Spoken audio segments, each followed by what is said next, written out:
the story violently kicks off right in the suffocating grip of a full-blown zombie apocalypse.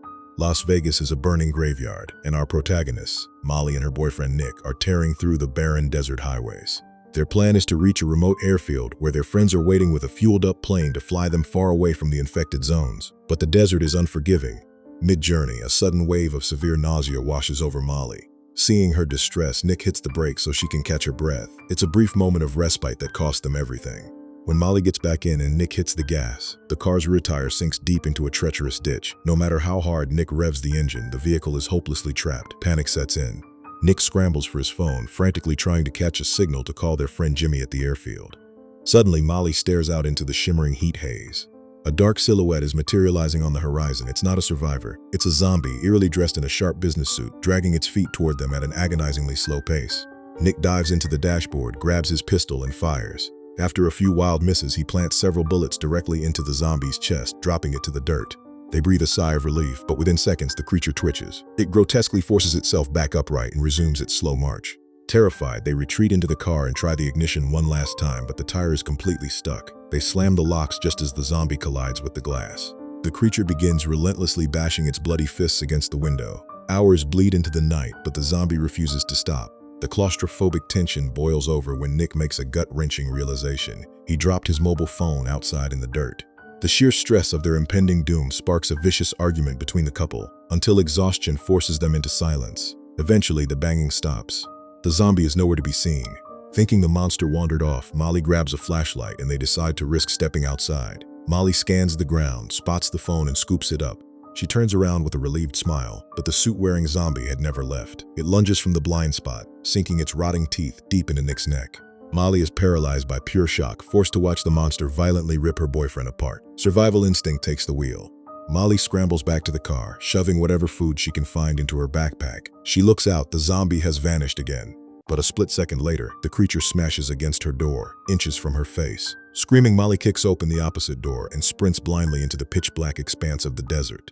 Molly miraculously survives the night. As the scorching morning sun rises, she checks her hastily packed bag. Her heart drops. She only has a few bottles of water and a handful of chocolate bars. The airfield is miles away. Despite her grief, refuses to die. She walks for hours under the blistering sun until nightfall forces her to stop. She builds a small campfire, but her rest is cut short. Emerging from the darkness is the same suited zombie. It tracked her. Molly scrambles up the steep face of a rocky hill, collapsing on a high ledge to sleep, knowing the monster cannot climb. When morning breaks, the zombie is standing directly below her. Realizing it tracks her by scent, Molly pulls an item from her pocket and hurls it far away. As the zombie shuffles toward the object, Molly begins to climb down. But she slips, tumbling to the ground with a loud thud. The noise instantly alerts the zombie. Panic-stricken, Molly sprints back toward her campfire to grab her backpack, with the zombie trailing behind.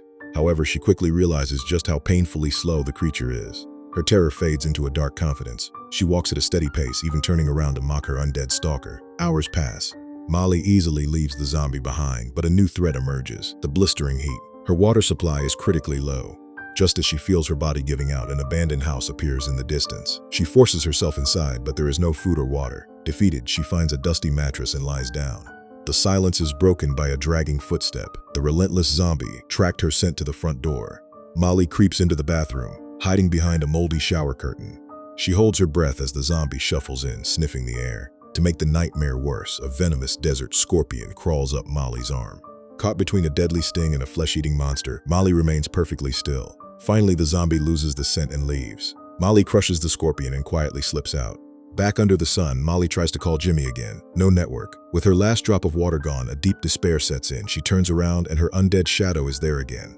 Frustrated, Molly hurls a heavy stone at its chest, but it barely flinches. She considers picking up a larger rock to bash its skull in, but the traumatic flashback of Nick's death paralyzes her. She chooses to run. Fatigue makes Molly lose her temper, screaming curses at the monster. Remembering her tactical advantage, she ascends a steep rocky hill to a small cave, buying herself a few hours of untouchable rest. When dawn breaks, Molly evaluates her grim inventory: one chocolate bar, a tiny splash of water, and one energy drink. It's a death sentence, but she keeps moving. After miles of walking, she spots a paved highway. Hopes surge until the horizon turns black. A massive sandstorm is roaring across the desert plain. Molly tries to run, but the towering wall of sand swallows her. Blinded and choking on dust, Molly doesn't realize the zombie has closed the distance. The monster lunges, tackling her. Molly fights back, kicking it away, but the overwhelming force of the storm violently throws her to the ground, knocking her unconscious. Hours later, the dust settles. Molly groggily opens her eyes. The storm has passed. Hearing the rumble of an engine, she sees a truck cruising down the highway. She screams for help. The truck stops and two men, Ted and Jason, jump out. They offer her water and help her into the back seat. Molly explains she's trying to reach an airfield, but her backpack blew away. The men leave the truck idling to search the desert for her bag.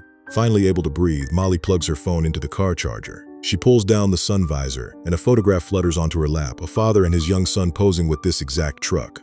Molly's blood runs cold. One of her rescuers was wearing the exact same cap as the father. Heart pounding, she shifts a jacket on the seat, revealing a bright orange state penitentiary uniform. Ted and Jason are escaped convicts who murdered the truck's owners. The men return with her backpack, smiling coldly as they ask for the airfield's coordinates. Molly politely declines and attempts to leave. The facade drops. Jason violently wraps a cloth around Molly's face, while Ted drags her out of the truck. Pressing a hunting knife against her throat, Ted threatens to slaughter her just like the father and son if she doesn't give up the location. Terrified, Molly stammers out the directions. But the convicts aren't finished. They drag Molly toward the rear of the truck to assault her. Just as all hope seems lost, her undead stalker emerges from a shallow grave of sand. Jason spots the creature, but before he can shout a warning, the zombie pounces. It sinks its teeth into Ted's jugular, dragging him to the floor and viciously tearing his face apart. Molly watches in shock as her greatest nightmare becomes her savior. Jason scrambles into the driver's seat and speeds off, abandoning them. Watching the grotesque feast triggers a deeply buried memory of Molly's young son. Knowing the zombie will turn back to her, she scans the area and notices a plastic storage box that fell from the convict's truck. Inside are gallons of water and an uninflated life raft. Molly quickly inflates the raft, loads it with supplies, and prepares to leave. As predicted, the zombie finishes its meal and resumes its pursuit, but Molly spots a discarded car tire on the road. In a stroke of desperate ingenuity, she loops the tire over the zombie's head, leashing it, and ties the rope to her raft. As the zombie blindly walks forward, it unknowingly acts as a pack mule, dragging her supplies. As they walk, a bizarre companionship forms. Molly pours her heart out to the monster, confessing that years ago, wanting a life of freedom, she abandoned her son, Chase, leaving him to be raised by her sister, Ellie. Eventually, they reach a massive rock. Molly ties the zombie's rope to the stone, deciding to leave it behind. But as she walks away, the creature thrashes wildly. A twisted wave of guilt washes over her. She turns back, strikes a bargain with the uncomprehending monster, and unties it. The moment it is free, the zombie lunges. Molly stands her ground, raising her hand and screaming a fierce "Stop!" Miraculously, instinct registers the command. The zombie freezes. She has tamed the monster. That evening, safely by a campfire, Molly shares more of her past. She tells the zombie about a game of Chinese whispers she played with Chase using 2 tin cans.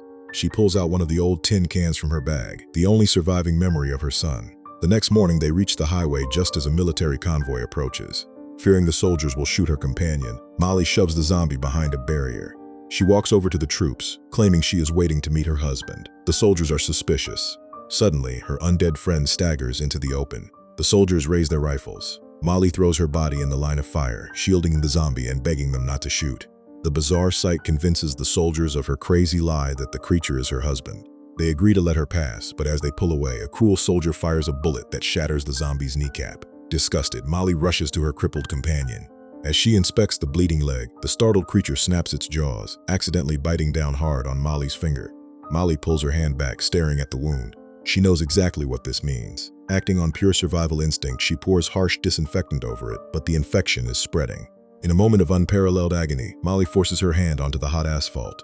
She picks up a jagged rock and violently smashes it down onto her bitten finger again and again until the infected digit is completely severed. Panting, she wraps the bloody stump in duct tape, saving herself from turning. Though furious at the zombie, she pities it. It can no longer walk.